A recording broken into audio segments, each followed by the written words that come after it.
a heat check. You knew that was coming. It's heat check time.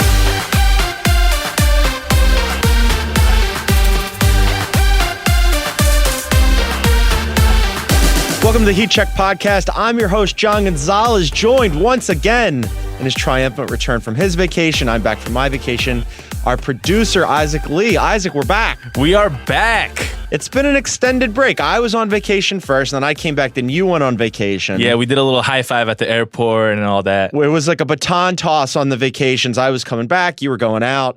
But now we are back. Verno and KOC have been holding down the Ringer NBA show feed for a while in our stead. And now we're going to work back into the mix, and we're going to reboot Heat Check for the rest of the summer. We'll be back periodically checking in with everybody, talking about off-season storylines, and there's plenty of that. There's also plenty of content on The Ringer. As you know, the NFL is underway. Preseason is hot. We just had on Monday Eagles Day on The Ringer, frankly, and I don't think this is biased at all, Isaac, the best day in Ringer history, Ringer.com history. It was really excellent, some very good content. I just wrote about the expectations for the Eagles and their fans, and there's a bunch of other things on there that you'll want to check out, including our continuing NFL preseason coverage with Robert Mays and Kevin Clark and our whole staff. We've also got the Ringer NFL show. You want to be sure to check that out while you're getting prepared for football that's coming. And of course, the NBA, it continues. It's the offseason, but basketball never stops. Danny Chow just did a piece in our continuing Are We Sure series. This one was called Are We Sure?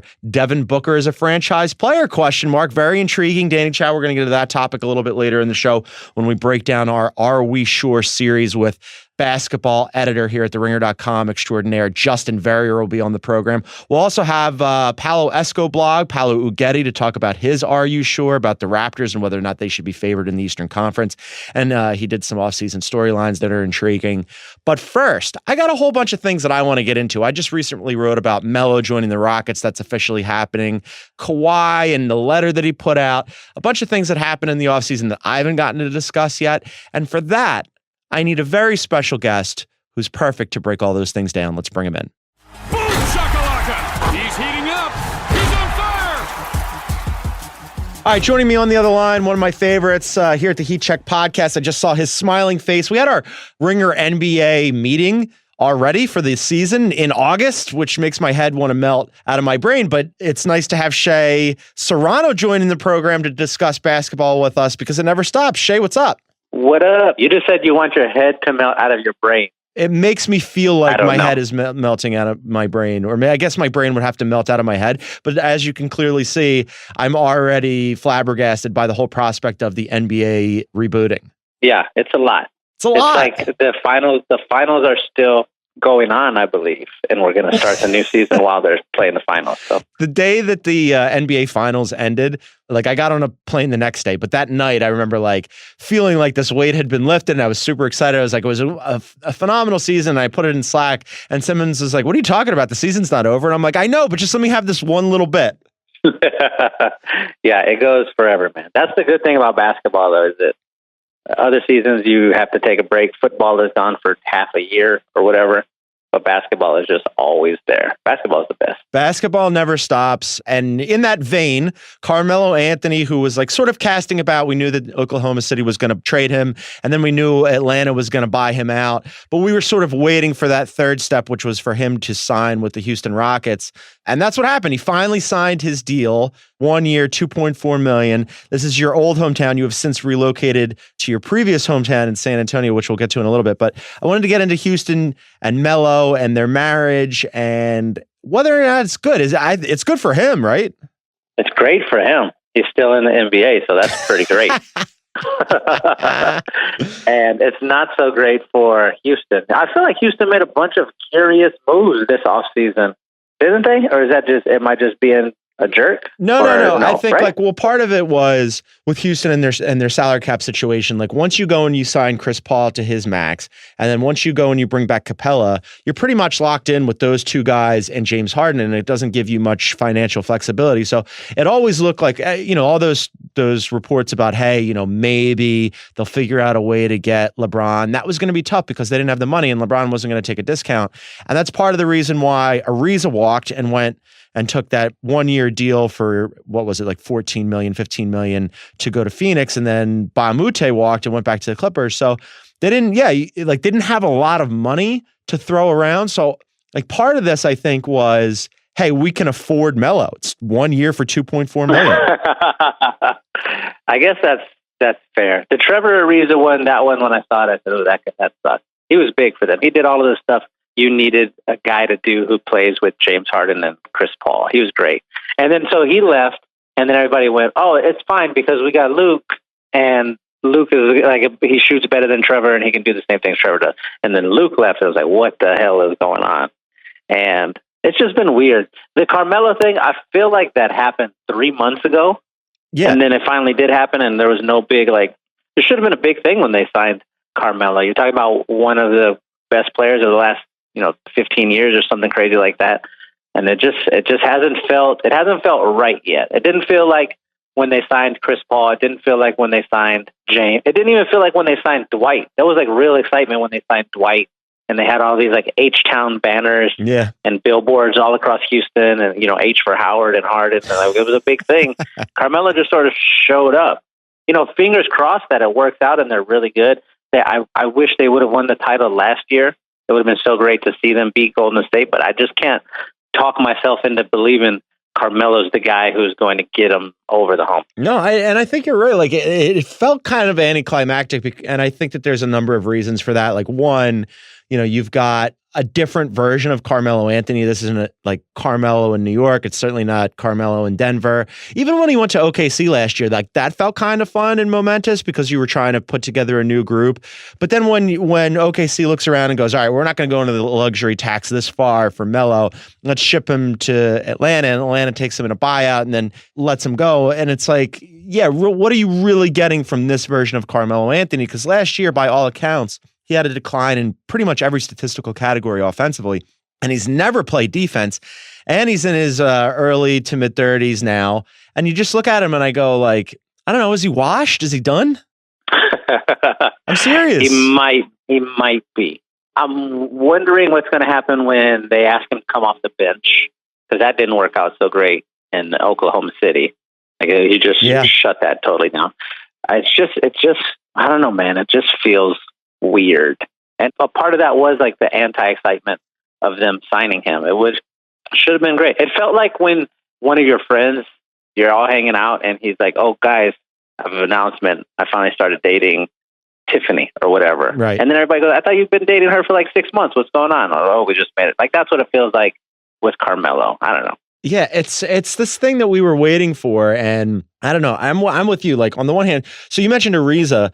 Maybe to some people that doesn't seem like a big deal, but you were 100% right when you said that like he was good for that team and that he did all the things that you needed other guys to do, because you've got Paul and you've got Harden. And like when they put those two guys together, I was wondering, like, can you have two ball dominant guards on that team? How's that going to work on the floor? Is there going to be problems off of it? Is there going to be friction? But that worked out really well. And I think part of the reason why it worked out really well is because you had all these ancillary supporting complementary pieces who just like knew their role and did what they were supposed to. And Ariza was one of those guys. He played awesome defense. He was switchable and he shot threes. Great. Wonderful. Ba Mute plays great defense.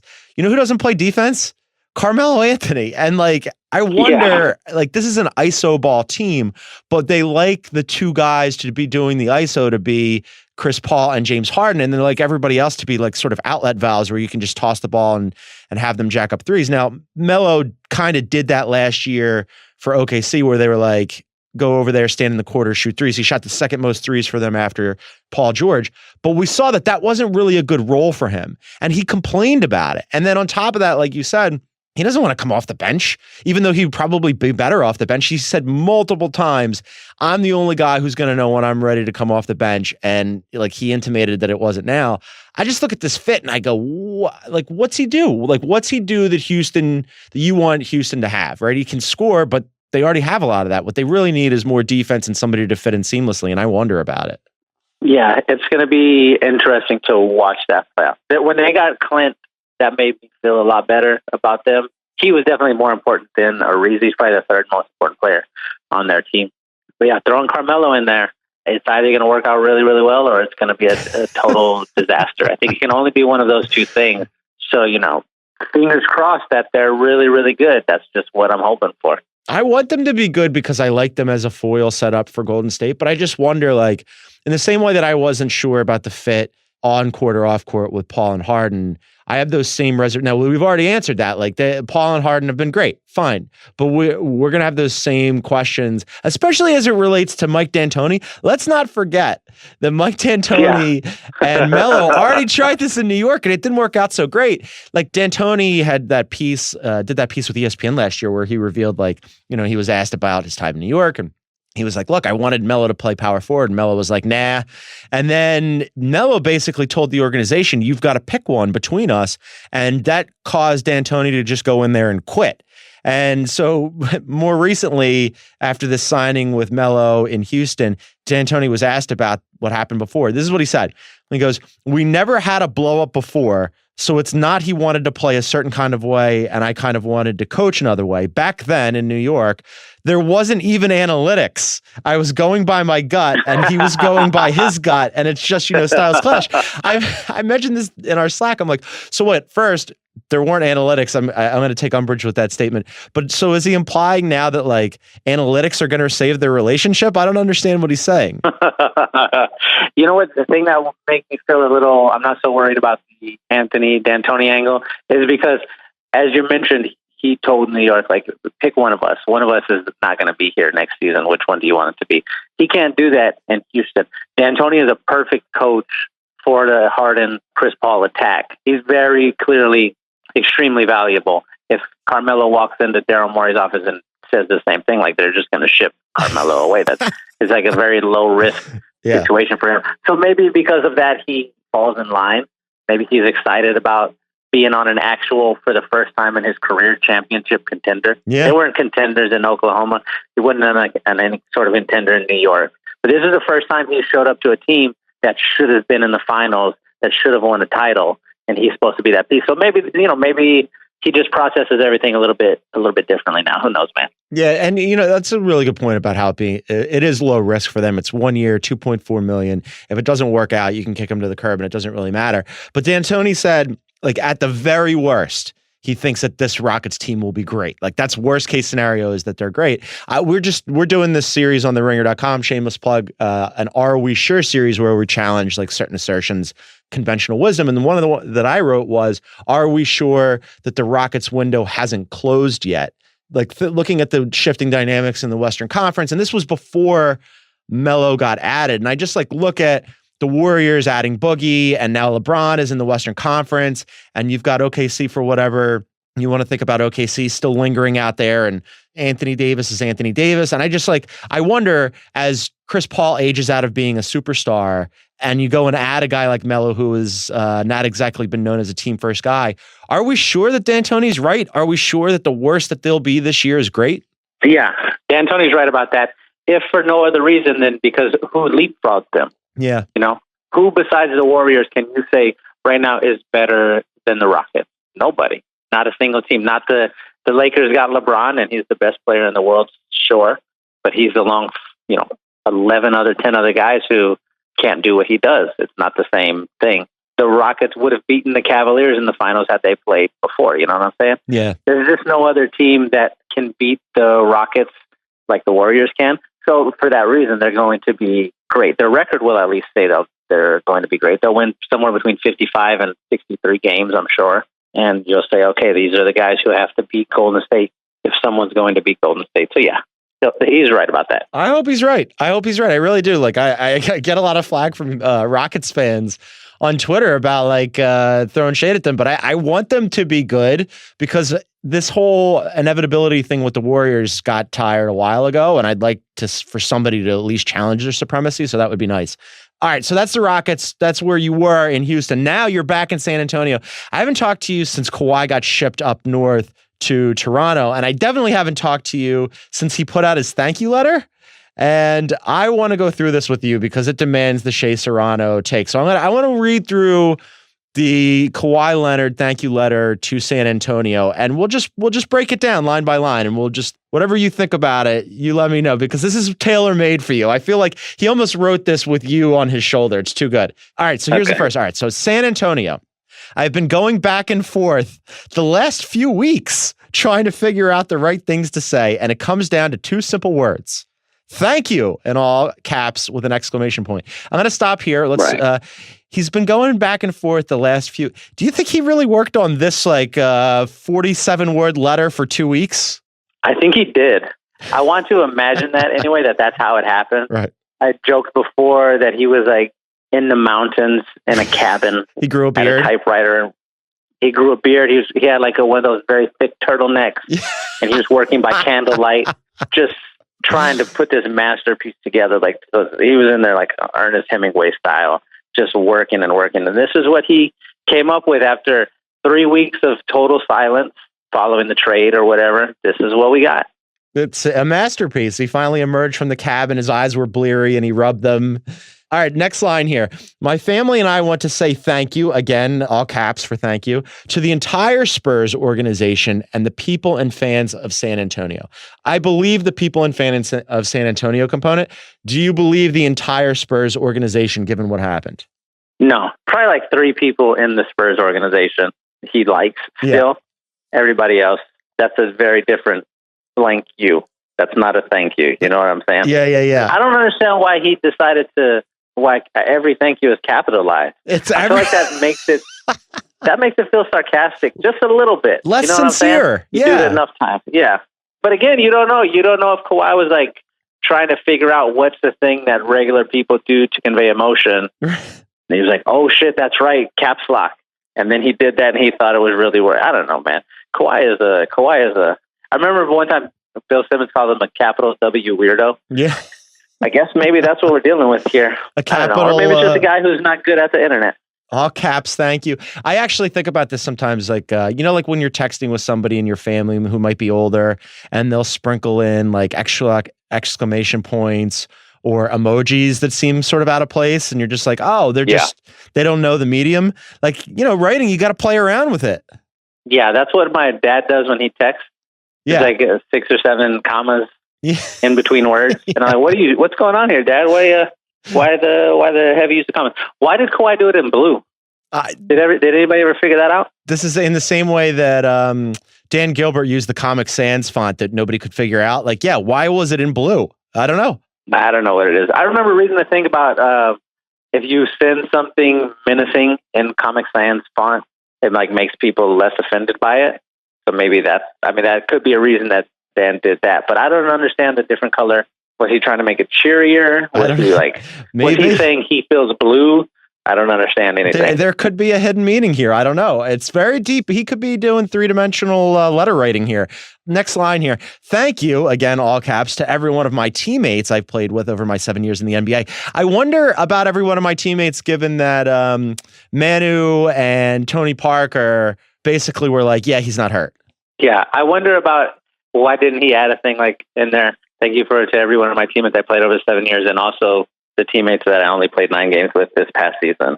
Like, that would have been a great thing if you would have slid that in there. I would have loved that. So great. Then he's got, thank you, Pop. I'll always be grateful for my growth under your guidance. I'm calling the biggest bullshit on this one. Dude, the two of them, like, without like actually fighting, fought quite a bit last year. Yeah, they did. But I think Kawhi is like probably a very smart person. He understands that had he gone to another team at at the point of his career when he arrived in San Antonio, if he had gone to Indiana, I think he understands he doesn't become the superstar player that he became in San Antonio. So maybe this one, he might be being serious here. This might be like a begrudging thank you. I understand. I see what you did for me, but I'm still leaving. Like a little deference to right. I got to get out of here, but you definitely made me better. He gives another thank you to the fans. There is not a more passionate or dedicated fan base than what I've witnessed in San Antonio. That's fine. Through all the ups and downs, I'm glad there were many more ups. Quick aside with an exclamation point. I'll never forget what we have shared and accomplished together. Yeah, that's accurate. Everybody in San Antonio understands the relationship with Kawhi got a little choppy. But we also know he won us the 2014 title. Yes. Without him, we don't win that title. We can't ever ignore that part of it. And that's a big thing. That title was incredibly important because if we don't get that title and Tim Duncan's tenure ends with the 2013 finals and everything just sort of turning into mush, that's horrible. That's a horrible thing. When they went on to win the 2014 title, that wound that we had from 2013 healed over into like this very cool battle scar that you were proud to show off. Like, you survived the 2013 finals. There's no way to like overstate how important them winning in 2014 was, if not only for the fans, but for the legacies of like Pop and Tim and Manu and Tony. Like, that was a big deal. It was like the last championship gasp. So, I mean, you gotta love Kawhi for that. If for no other reason, he's right.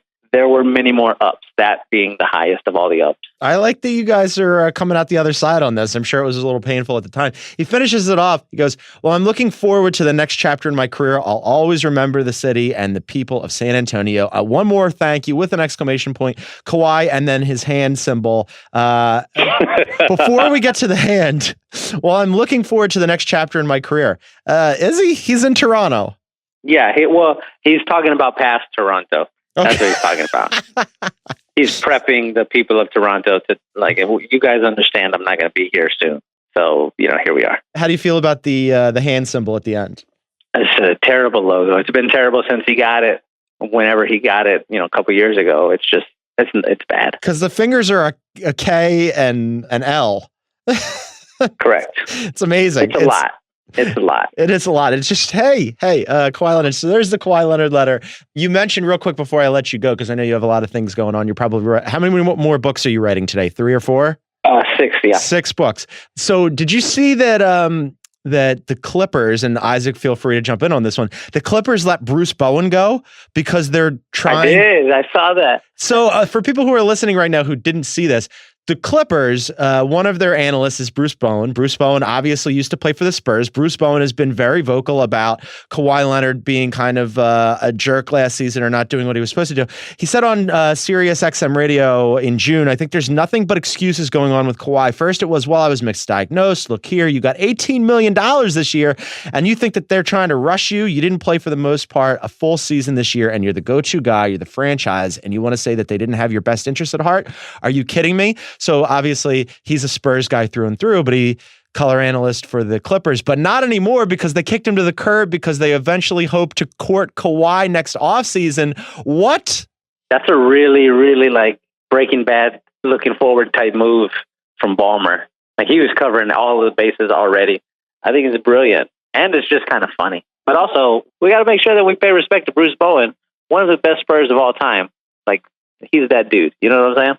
Bruce Bowen's fantastic. I think like what you said about the Clippers though is right, that that they are like, okay, well, a shot in the dark if we can maybe get Kawhi. But how sensitive do you have to be like, yeah, Bruce Bowen, you got to go because you dared question a guy who doesn't even play for us? Well, see, that's what like the brilliant part of it is they're establishing very early on, Kawhi, come here. We won't let anything slide. Not even the smallest microaggression against you will be tolerated. Come here, you will rule as king. It's brilliant. It's like a brilliant thing. It's also, to me, very funny. It's like if you had a bunch of nerdy kids and they've got their fingers crossed that the cool kid from school is going to come to their party. Everybody knows that he's not. He's never coming to your party. Oh, man. They're like, oh, his favorite soda is root beer. Like, we got a refrigerator full of root beer, and then they're just waiting, and he's never going to show up.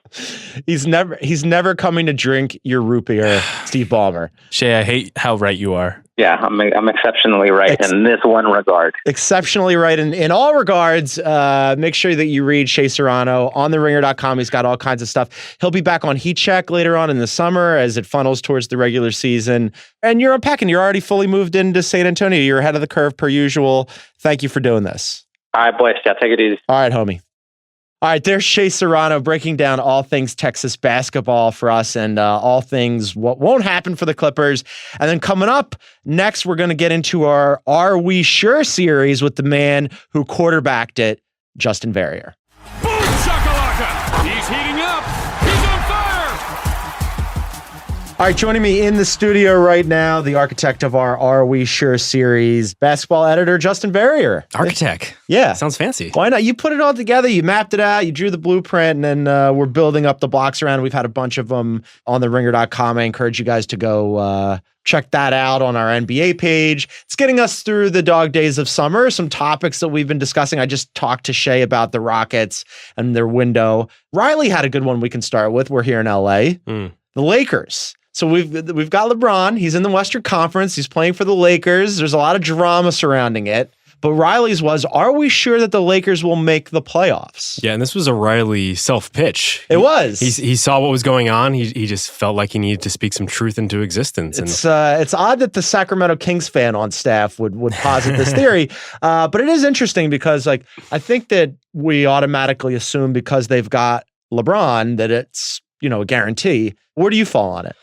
Yeah, he brought up a really good argument where if you looked at statistically where the Cavs were last year, if they just played in the West, they probably wouldn't have made it. Mm-hmm. And you look at the supporting cast around LeBron, they're younger and probably more talented, but I'm not necessarily the pieces fit. Maybe you've heard that argument before once or twice around the NBA sphere. I think they'll make it simply because LeBron is just that good. I do think they're going to have a lot of competition because every team in the West is going to be competing. And so some of those gimme games against Orlando on a Tuesday night, that's not such an easy win anymore. So you look at the Western Conference. I mean, so when Boogie comes back, the Warriors will be starting ostensibly 5 All-Stars, which is crazy. They were already the Warriors. It's going to be tough. Then you go, all right, with the Rockets, they were the best team in the regular season last year. They came within one elusive win of getting past the Warriors. They're going to be good, even though I'm still worried about the Melo fit and like what he does to them and whether he comes off the bench and if he's a pain in the ass but fine, they're still going to be really good. Portland Trailblazers finished 3rd in the conference and then got rocked by the Pelicans. And then after that, it's like a potpourri of like, who knows? You've got the Thunder, you've got the Jazz, you've got the Pelicans, the Spurs, the Timberwolves, the Nuggets.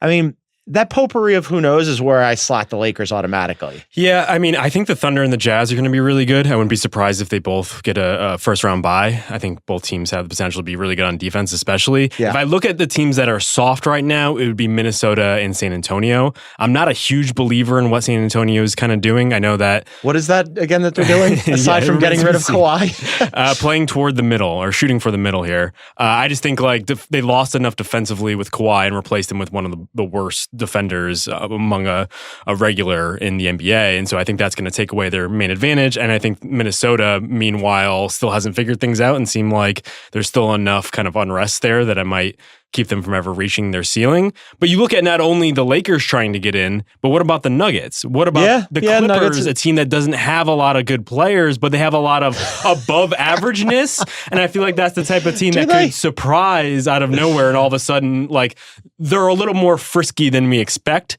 And worst case, the Lakers have to play them, 4 times a year? And those aren't just gimme games. And so I think those sort of things might add up and work against the Lakers. I just love how the Clippers and like how desperate they are to like cling on to relevance. We were just talking about, I have to just bring this up again. We were talking about it with Shay, but did you see the Bruce Bowen story? Yeah. It's so great. It's so like, it's one of the most Clippers stories of all time that they would fire a dude who does color commentary for them just to maybe have a shot at a guy who probably is never going to go there. Yeah. On the other hand, I didn't think Bruce was that good. Bruce is fine. But I do find it hilarious. Yeah. But no, I thought I'm with you on the Spurs. Like I'm really looking forward to DeMar DeRozan and LaMarcus Aldridge like elbowing each other out of the mid range. Like there's only so much space in there to shoot those jumpers. So good luck with that. Who knows what happens with the Pelicans? The Timberwolves are interesting because, like you said, there's so much drama there, and it's like Jimmy G Bucket's really going to want to stick around. It doesn't look like it. It doesn't sound like it by any indication. I wonder if that team is already done before it even starts and they have to reboot it again. Mm-hmm. That's why I just like the Western Conference is, yes, it's the better conference by a considerable margin. There's all these really good players who play there. I think Zach Cram went through like the last however many years, the vast majority of MVP top 5 finishers are in the Western Conference, with the exception at the time of Isaiah Thomas, who now is also in the Western Conference. So the predominant number of MVP top 5 finishers are in the Western Conference. But I just don't look at anybody after the first 2 teams with the Rockets and the Warriors and go, oh yeah, this is going to be a significant change. He's still LeBron. Right. I think there are 5 teams that I would say are locks. The top 5 that we mentioned. I think the Pelicans are almost assured to get there just because I'm assuming Anthony Davis is going to have a big year. I think it's a big year for the franchise. I think it's a particularly big year for him and his trajectory. If he's not top 3 in MVP again, I think we start to knock him a little bit, fair or unfair. From there, it's a little soft, and that's where I give the edge to LeBron. It's what we were saying last year. When in doubt, like when we don't know what's there, there's always the LeBron factor. making the play, if we went by last year's, because you were mentioning Riley's, if you just went by how Cleveland finished, they wouldn't have done it in the Western Conference. The Lakers had 35 wins, so they're going to need to improve by 12 wins going by the standings. Significant. It's a significant bump. And the one thing we bring up, the Lakers are not only maybe not as talented as some of these other teams, they also are young comparatively. Yeah. And I would give the Lakers a little bit of an advantage there because in the second half of the season, they were so good at defense. Well, not good, but they were above average. Better. At defense. Yeah, there you go. And so that signaled to me that even though they are young, they can do some things on that end, which is where teams tend to get in trouble early on. But still, they're going to make mistakes. And while LeBron is there to correct a few of them, Lonzo Ball still has to get in there and play through some of his errors. I mean, he played, half a season last year? You still want to see some development, and development doesn't necessarily lead to wins. It'll be fun, though. It'll be fun to see how that goes, especially because, I can't imagine that this roster, this meme team, is what he's going to take into the playoffs with him. Yeah. For me, LeBron will look around at some point and go, yeah, we're going to need more, and then he'll make that happen, and they've got plenty of flexibility, so that'll be one that we're watching. Another Are We Sure? This one was by the venerable KOC. Are we sure that Markelle Fultz can't be the third star in Philly? You go ahead on this one. I've got a lot of thoughts on Markelle Fultz. Mm-hmm. I kind of have the same thoughts that I've always had on him, where I look at what he actually did last year, which was not that much. And you saw an NBA athlete. You saw why people were interested in him to begin with. I am significantly concerned about the shooting, and particularly in that lineup. I think it presents a lot of issues. They lost Zaire, so that opens up more playing time, ostensibly, or at the very least, someone who wouldn't get in the way of his playing time if they're going to work lineups around Ben Simmons. He has the opportunity. He has the talent. I just don't know. It's really a guessing game. It would be so sad if he isn't. If we reverse engineer this, they drafted him and traded up. Way to go, Brian Colangelo. Your legacy is that you not only passed on Jason Tatum, but that you gave up another pick to your division and conference rival in order to secure it. Not great. But yeah, not great. Not a great look. Almost as bad as maybe having several burner accounts and tweeting out from it, or having your wife tweet out from it. But I'm rooting for Markelle, because if it doesn't work out, this will be an all-time misfire. It'll be an all-time misfire for the Sixers franchise, and it'll be an all-time, we'll look back on it in the same way we look back on Anthony Bennett and go, oh man, this is one of the great misses as a first overall pick in NBA history. And that's just such a burden to carry. Mm-hmm. If that poor kid has to be that for the rest of his life, that would suck. I wouldn't wish that on anybody. So I'm really rooting for him. I just wonder, because in order for him to become that third star, he's going to have to develop that jump shot, because there's no they already have Ben Simmons. Right. Ben Simmons, if it's going to be two guys who are ball dominant who can't shoot, Ben Simmons is a much better version of that player. They already have TJ McConnell, which is essentially that who he's is actually competing an insult, with. sir. And I take umbrage with that on behalf of all Philadelphians. Right now, TJ is a better version of that. You'd probably feel better about him out there, and they did feel better about him out there in crunch time in the playoffs and in moments when it mattered. He played against Boston, Markelle didn't. Mm-hmm. So these things happen where you look at it and you go, I wonder. It's such a critical time for him. Obviously, he's been working on his shot all summer. If it's not right away, then how nervous do you get? I think the two advantages that he's going to have are similar thing that we were just saying with the Lakers, or the opposite, where there isn't a huge incentive to be amazing right now. They didn't get Kawhi Leonard. They didn't really fill that third chair, and thus it's wide open for Fultz to take it, and maybe they have more of a reason to not necessarily shift to a developmental strategy, but at the very least take their time with him and both the team overall. You could take a little bit more time with Joel. Right. They have enough depth at this point that they can kind of coast through the regular season. The East is soft. They can shoot for maybe the 3 seed or something yet again. And on the other side of it, the original conceit of this was, can Markelle Fultz still be a top 3 player in this draft class? Which KOC correctly pivoted from, because it's a little bit wild. But I think the fact that it's out there, but not all the way out there, just shows how much talent he still has. And you look at the draft class, it's getting to be pretty top heavy, where you have 2 likely formative players in Mitchell and Tatum. Just the fact that he's even in that conversation, even if you could bring that up, at least points to that there is still something there to tap into.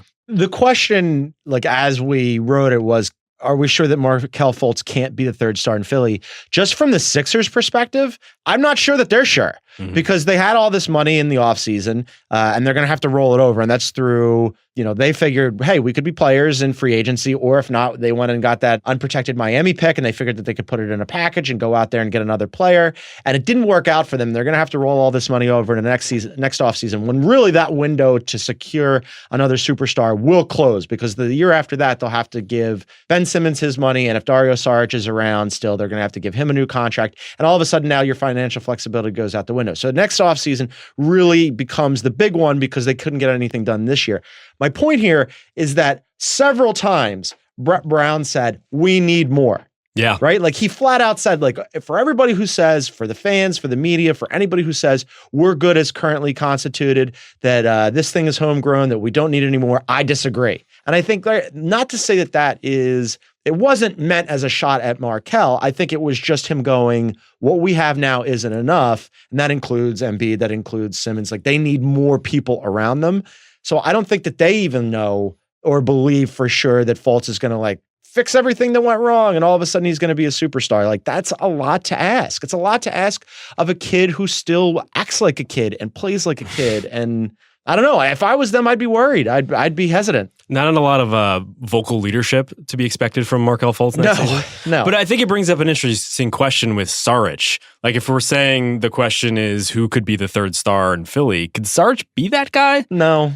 I've never been a huge believer. I really like his game. I love Dario. But it looks like he's running in quicksand a lot of the times. Yes, he's not fast. He's not fleet of foot. I really like Dario. His shot has gotten a lot better. He's a really good passer. Yep. I think he's a good 1A/2 option, right? Like if he's going to be the complementary piece to your real superstars, great, fine, good, I'm in. Yeah. If you're asking him to be the third superstar, I just don't see it. I mean, I don't think that he's got that. I think like his ceiling is lower than that, but he's really good and that's fine. I think it's okay for him to just be really good Dario Saric rather than like projecting that they have to have him develop into this third guy. Cause then I think you're setting yourself up for disappointment. Yeah. I've been surprised that positionally he doesn't overlap with Simmons more than let's say a Fultz or another guard. Yeah. Just considering how they have a lot of wide bodies out there on the defensive end and they weren't losing a lot, especially with Embiid back there to race things. So that's encouraging if you are going to view him as a piece of your core going forward. I like to be encouraged by the Sixers. When we're talking about superstars, here's another one that we threw out in our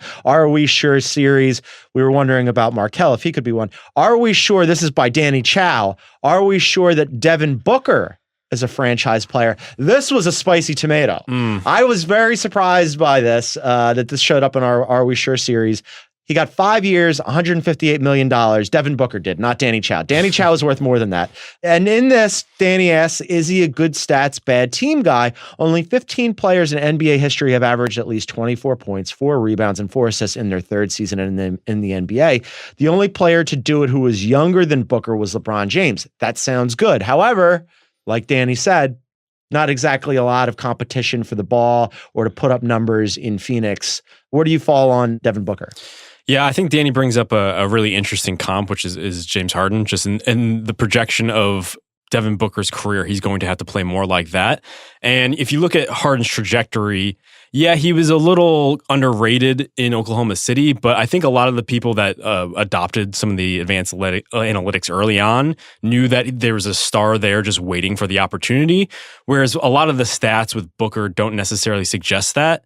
And so I do feel like he not only has to play more like Harden, he has to run an offense, he has to be better in the pick and roll, he has to do some of the more nuanced things that we associate with Harden, but also kind of be a more complete player. And so that's going to be tough to kind of manage there. So I think he is a really good scorer. I think you can count on him to fill it up as we've seen over the past couple of years.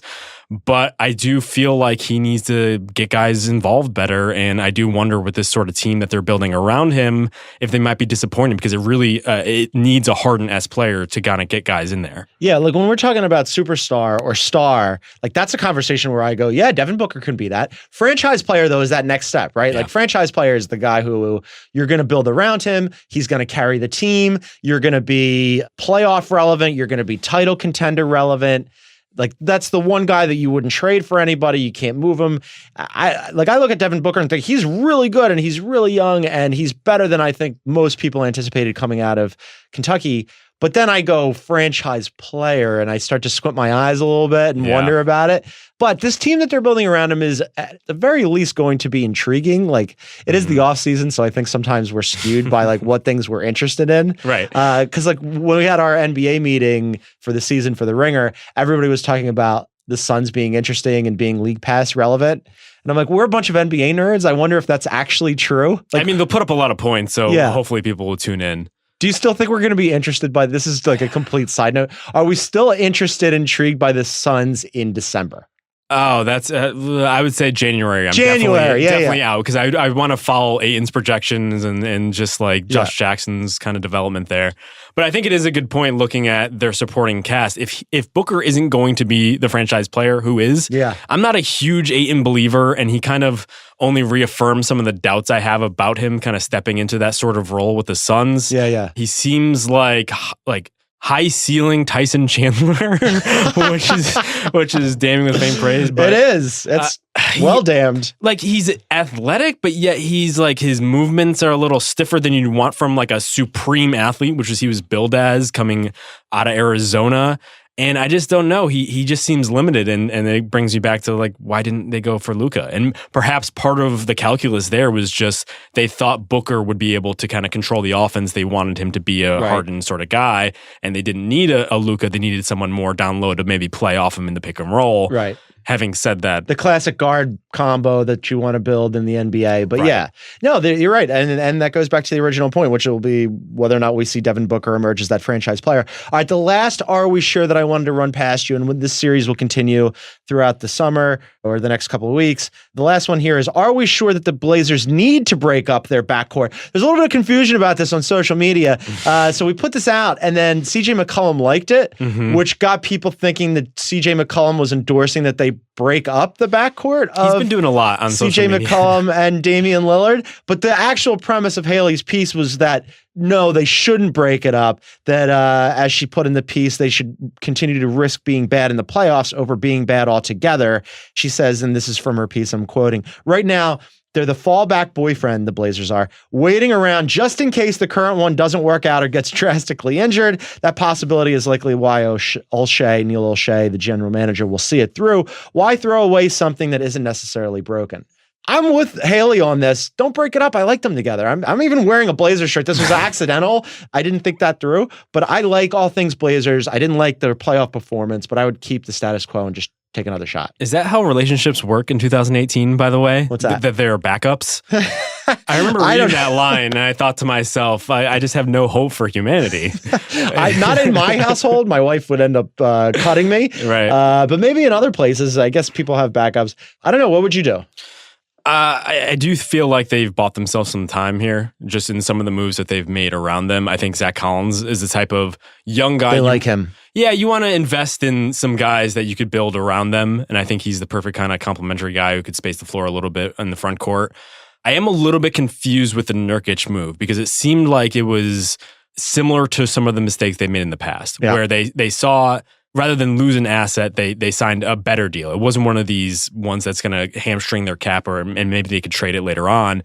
But I just don't know what he does for you, and he kind of limits their ceiling. And it seems like they're playing to take advantage of this window while they have Lillard and CJ under contract. I believe it's until 2021 or 2022. I forgot when. And they're trying to do little things to make adjustments until then. I like some of them, but some of the bigger moves, they kind of worry me. Yeah, I was really high on Nurk when they got him from Denver because he had that like stretch towards the end of this regular season and then in the playoffs where he looked really good and that team was a lot of fun. Yeah. And then this past year, they looked great and fun and they surprised a lot of people. And then we got into the playoffs and we saw, oh, right, exactly what you just said, that all these pieces that aren't CJ McCollum and aren't Damian Lillard are maybe less useful than we anticipated or thought, or at least they appeared to be. It was kind of like objects in the mirror are closer than they appear to be. They were a little bit farther away in this instance than we anticipated. Yeah, I mean, if you're going to be encouraged by anything, it's the defensive progress that they made this year. That was always the issue. Yes, and I guess Nurkic is a big part of that. But you look at the playoffs and the way that the Pelicans were able to run off some of their bigs off the floor, where Al-Farouq Aminu at times was forced to play center and ostensibly was a 3 next to Anthony Davis just a few years ago. Maybe they don't have the sort of wing depth that they tried to ensure by bringing back some of the guys in 2016. Your Mo Harklesses, your Alan Crabb at the time, your Evan Turner. I like Mo Harkless still, in theory. But I just don't know if you have the right pieces in today's NBA. But that brings me back to Collins. I think that is the type of guy that can maybe help lessen the blow there. But I don't know. I'm confused even as I'm trying to make the case for them. I'm going to roll the dice again with the Blazers. I'm all things Blazers. I say keep them together and move the other pieces around, Dame and CJ. But I like them together. All right, so we've got more Are We Sure's coming out. You want to tease a couple? What else is in the lineup? You've got one coming out, right, on Friday? Yeah, I'm doing one on Boogie Cousins. Boogie Cousins. Whether or not he'll ruin the Warriors. Will he ruin the Warriors? And then on Monday, I've got, are we sure that the Lakers won't make a midseason move on their roster? Mm-hmm. So that is kind of running counter to Riley's. Are we sure that they're going to even make the playoffs? I'm going to just take it. It's going to be a whole hit piece on Riley McAtee. So be sure to be checking that out. But Justin is quarterbacking our Are We Sure series, and that's going to continue for a little bit. Yeah? Yeah. Just check us out in August. We're still here. Check We're still us talking out. about the NBA. We are still here talking about the NBA. He's Justin Verrier. Be sure to read his stuff on theringer.com, and he'll be back on Heat Check as the summer continues. Thanks, man. Thanks. All right, that was Justin Verrier, and now we're going to bring in one of our other favorites to discuss all the other things this offseason that we haven't discussed yet. Let's bring him in. It's Paolo. Boom shakalaka! He's heating up. He's on fire.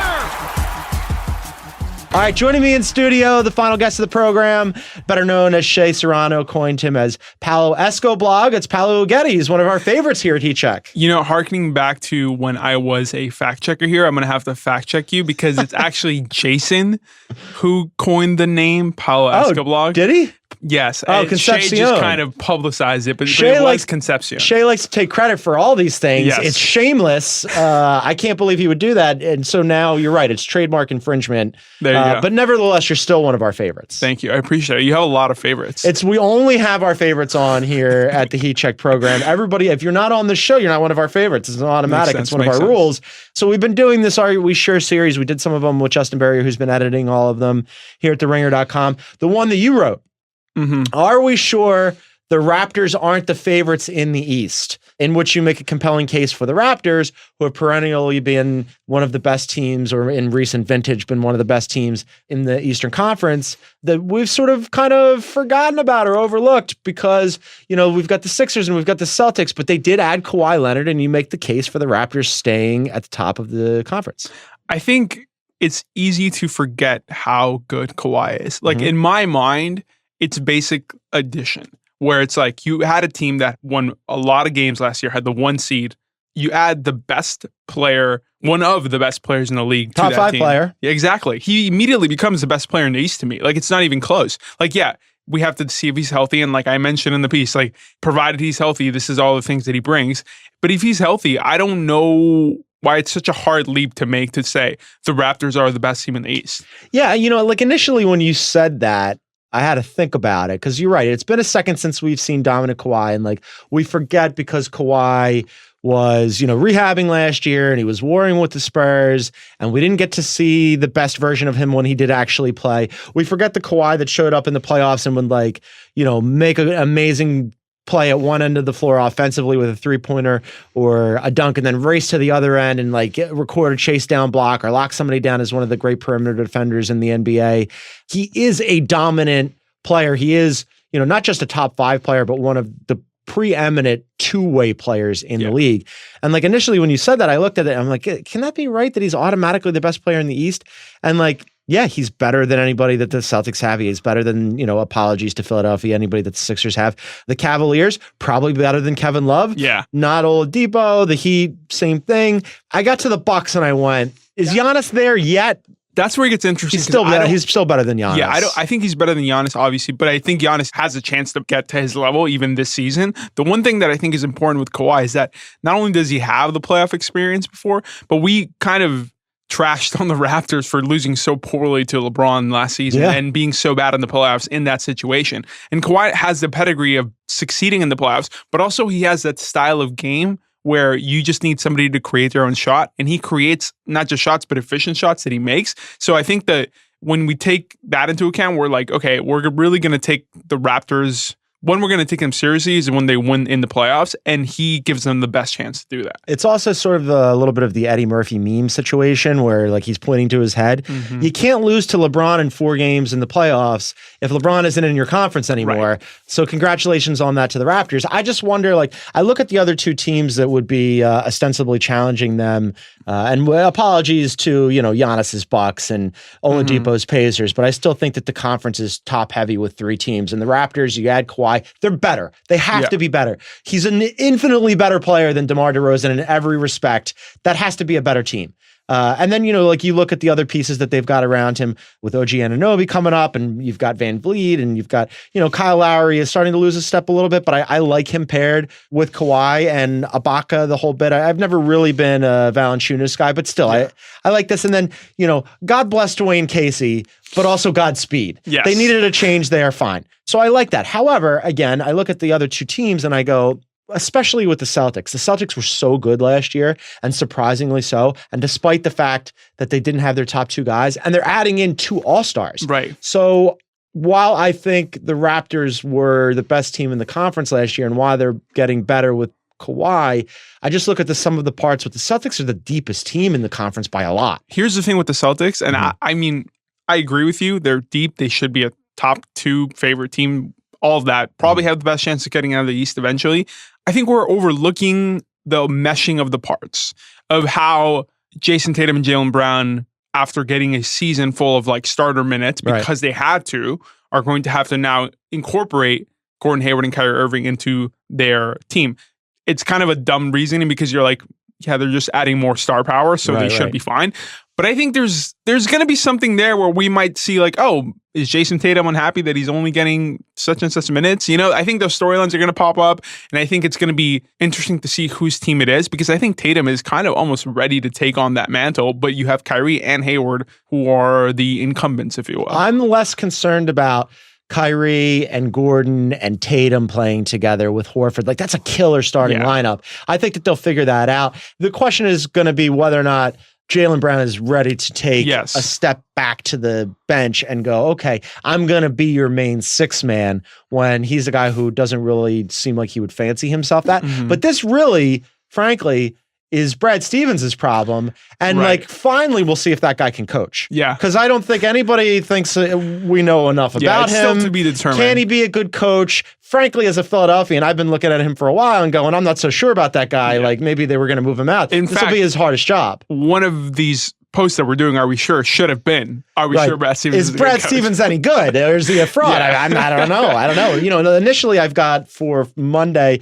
and are we sure about whether or not the Lakers will make a move? Maybe I'll just do the Brad Stevens one instead. And then the third team, like I said, is the Philadelphia 76ers, who were an ascended team last year. You're going to get another year of Ben Simmons and Joel Embiid together, figuring out how that goes. And you've got like 2 guys there who are really good. Yes, Kawhi is better than either of them, but those 2 are better than the next whatever that the Raptors have on their team. So I think it's going to be interesting. Plus, and I don't know if you know this, Paolo, Philadelphia City are the champions. I mean, the Philadelphia Eagles are the defending champs. The Philadelphia Phillies are doing well. It feels like it's really time. Feels like I'm in a Philadelphia podcast over here. The Sixers, we're renaming it.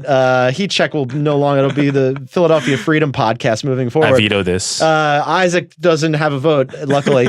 But I look at that and I go, I don't know. Maybe it's the Raptors' time to shine, or maybe. I think with the Sixers, it has to be about health too. They got lucky with, not lucky, but they had a good year with how much they didn't have to miss games. Embiid and Simmons, it was a very healthy year, and I hope for the sake of the league and of the conference that continues. But you never know, right? That's one of those things where like we've already seen a precedent of injuries. I mean, we just saw it's our year again too. Yeah, so it's just I don't know. I just have a weird feeling about that. Like I hope it doesn't happen, but I also think that it could have been their conference to take had they made a move in the offseason.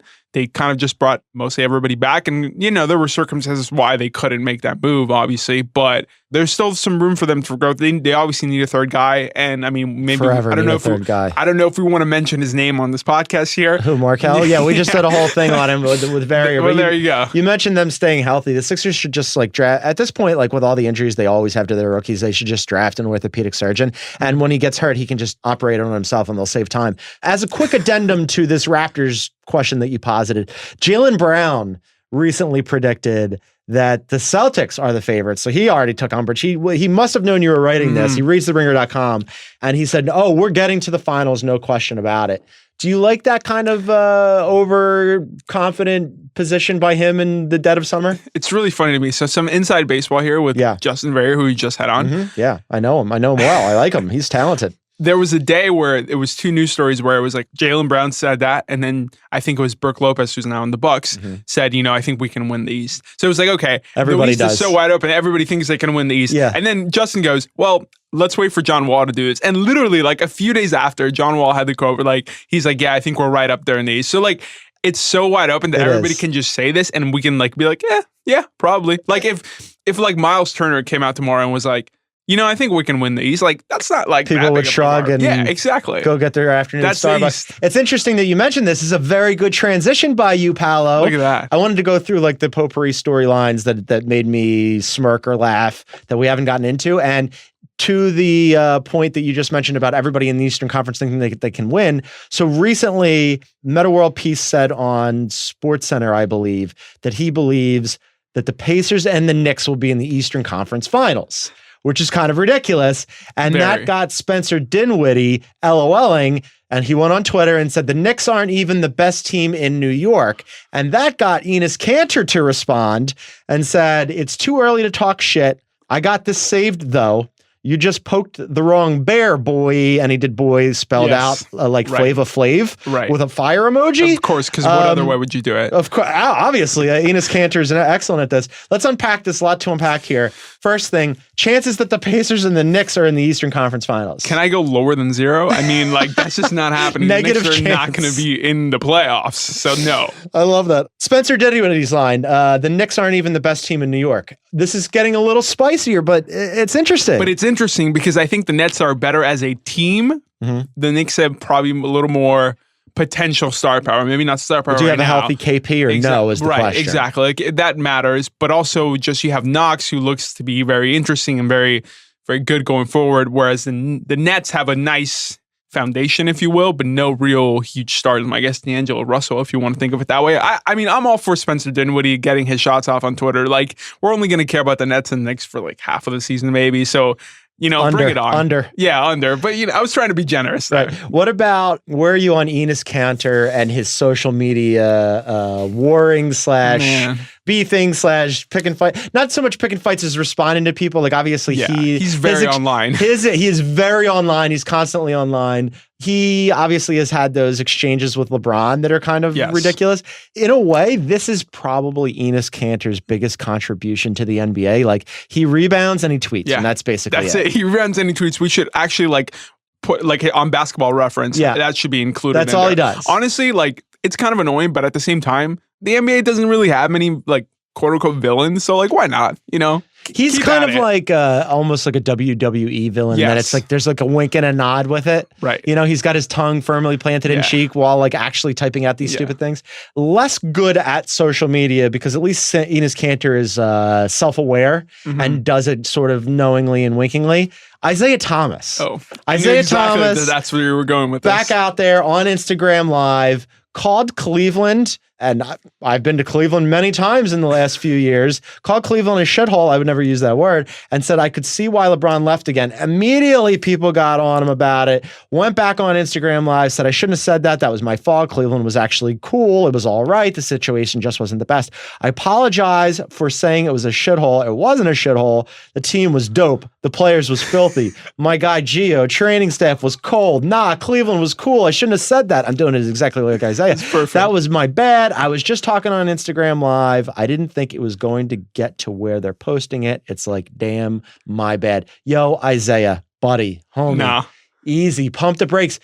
I feel like at this point, I'm really shocked. I don't think anybody has fallen in on-court esteem or off-court how they were revered as far and as quickly as Isaiah, because he went from really beloved in just about every way to kind of reviled because he keeps stepping all over himself, and like he was like this guy you could root for and it was exciting, and then all of a sudden like he says this thing and I'm like, all right, who cares? But then he tries to walk it back immediately with a bunch of platitudes that he can't possibly believe. There's like a sad aspect to this, which is the one you've kind of just outlined. There's also just a hilarious aspect to this, which is just like, dude, like, why are you putting this on Instagram Live? Why did you not think it was going to be published? Like, do you not know how like social media works in like 2018? Like everything is getting out there. He just kind of says what he's thinking, which like when he's winning, look, I'm for it. Like players should do that, but like when he's winning, it's literally what I wrote about when the trade happened during the trade deadline. Is just like when you're winning and when you're the beloved underdog story, you can say pretty much whatever you want. Pretty much whatever you want. When you're on your third team in the last year and we don't know if you're going to be good again, maybe just put the phone down. Well, I mean, it's just so disingenuous. Like the apology was so disingenuous. Like he obviously didn't like it there. We knew he didn't like it there. They didn't like him there. No. So for him to say the team was dope, the players was filthy. No, it wasn't. And no, they weren't. No. The team fucking sucked. Yeah. And like, there's a reason why they had to like unplug everybody and make ridiculous trades for Jordan Clarkson and Larry Nance and everybody else that they went out and got. Like, it just wasn't a good fit for anybody. And he spent all his time shitting on the coach, the players, the organization. Like, it just didn't work out. Own it, right? Yeah. Like, I mean, at least he didn't apologize to Ty Lue. He kept it real on that one. All right. Two more quick ones for you because I think this is hilarious. Gordon Hayward on Fortnite. He was playing Fortnite. He was on his Twitch channel and he was saying to people, if any of you guys are going to the games at TD Garden, you got to get a Daddy's Always Happy chant going. That would be awesome. You know what I mean? No, I don't know what you mean, Gordon Hayward. I don't know why you would want people to chant Daddy's Always Happy. It feels like this is a mistake. So do you know the backstory to this a little bit? Which is like when he had the gender reveal for his next kid, it was a girl and apparently he looked like he wanted a boy or whatever. And then his wife said, Daddy's always happy. It's amazing. Chants are always great when you need a long backstory behind them. So I reversed position on this. They should put it on the Jumbotron. I say to everybody in Boston and everybody who came up with the, remember in the playoffs, they had those stupid shirts that said it was a giant C. And then it was Us Rise, and it was supposed to be CS Rise, but it looked like Cuss Christ. Yes. And everybody was like, what the hell is Cuss Christ? In the same way that was awesome, I root for you guys, Celtics fans, to do exactly what Gordon is endorsing here and advocating for and chant Daddy's Always Happy. There you go. I'm sure Sixers fans will do it for you. Oh, yeah, for sure. Oh, my gosh. Yeah. When they go to Philly, that's 100% getting chanted, I'm sure. But like, it's just the most Gordon Hayward thing ever. Not just to say that, but also like to do it while playing Fortnite on Twitch. Just really completes the full Gordon Hayward circle. It's incredibly Gordon Hayward-esque, yes. All right, last one for you, because you have to go off and write many things, I'm sure. Bigger cause for concern in Washington. And Joe House, if you're listening, you're a big fan of the Heat Check podcast and one of our great contributors. I want you to think about this one too. Bigger cause for concern in Washington right now. Fat John Wall. John Wall has showed up looking like he could play tight end for Washington's football team. Or Dwight Howard. And Dwight Howard's trainer recently said that Dwight has decided he wants to evolve into Anthony Davis or Kevin Durant, but Dwight's own version of that. An all-time quote. It's amazing. It might be the quote of the summer. There is so much going on there because as Sean Yu on our NBA site pointed out, he's saying he wants to evolve, that is like grow into Anthony Davis, who is a younger person than him. Both of them are younger than him. And it's just like, what are you saying? Like, it's like a Benjamin Button scenario where he has to age backwards. Right, exactly. And it's also like, why is your trainer saying this? Like, is he now the voice for Dwight? Because we just think that everything Dwight says is ridiculous, which it is. It makes no sense, but I'm here for the content. What I love about the Wizards, and I love all things about the Wizards, I spent some time like kicking around their last postseason, and they had this like drama all season long between John Wall and Bradley Beal and then also Marcin Gortat. And do they like each other and do they not? And John Wall came in a little out of shape. And now you've got John Wall again looking, I don't know if he's out of shape, but he's bigger and thicker and like Maybe he just wants to go to the rim more. he looks a little Bang some bodies down low. maybe he looks a little bit doughier. Yeah. But they've decided that the best way to fix this scenario was by ejecting Marcin Gortat and adding Dwight Howard into the mix because that's going to make it better. It's so perfect. What could go wrong in Washington? I already want to just cover the Wizards, just like Dave. Just have me follow them. You'll be the Wizards beat writer. Yes. You and Chris Almeida. It'll be perfect. All right, Paolo, you're going to go and do other stuff. What do you have coming out this week? You want to plug anything? Well, I was writing something this morning, actually, which kind of connects to what we were talking about, which will be up later on the site, is about how the East is so depleted in terms of stardom that like it's almost hard to find who the number of all-stars are going to be. So there's like 6 spots up for grabs that probably won't make it again or that, are not in the conference anymore. So basically going through all the different possibilities, dark horses and all that, who could make those spots. You're going to break that down. There you go. Be sure to check out Paolo on theringer.com. Be sure to check out all of our fun Ringer podcast feeds. We've got the NBA show that you're listening to right now. We've got the NFL show and the run up to preseason and then regular season NFL football. We've got the MLB show with Michael Bauman. All kinds of stuff, all kinds of content. Be sure to check all that out. I want to thank Shea Serrano for being on the program. Justin Vario, Paolo Esco blog, as coined by Jason Concepcion, not Shea Serrano. Perfect. And of course, back from vacation, my partner in crime, Isaac Lee. Heat Check will be back, we believe, alternate weeks because we're going to alternate with Chris Vernon and Kevin O'Connor. But be checking out your Ringer NBA show feed for the next Heat Check podcast, for the next NBA show podcast. And thanks for listening, everybody. It was really great to be back.